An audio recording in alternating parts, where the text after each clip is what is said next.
Hello and welcome to this teaching video on west zones of the lung. My name is Gluesenkamp. I'm an MD candidate at the IU School of Medicine, class of 2022. The west zones of the lung were first described by J.B. West in his paper Distribution of Blood Flow in the Isolated Lung, Relation to Vascular and Alveolar Pressures in 1964. He described three zones categorized by their variations in pressures, those pressures being pulmonary artery pressure, represented here by P lowercase a, pulmonary venous pressure, represented by P lowercase v, and alveolar pressure, represented by P uppercase a. The differences in these pressures help us to understand the theoretical blood flow or perfusion of each zone. Okay, now bear with me.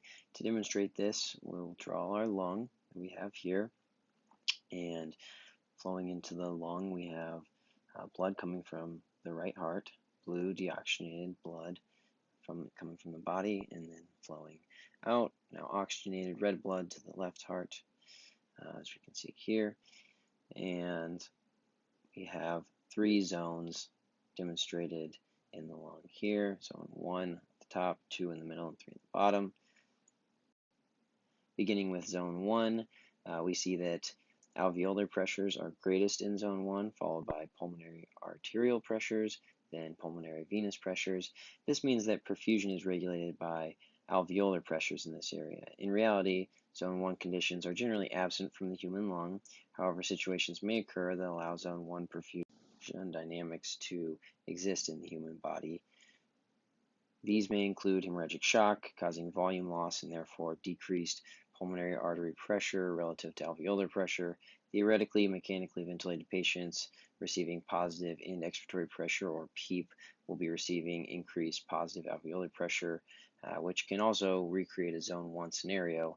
Then, of course, a patient that is volume down receiving PEEP is more likely to produce a zone 1 lung distribution. Next, we have zone 2 of the lung. This zone represents the majority of pulmonary space in healthy individuals.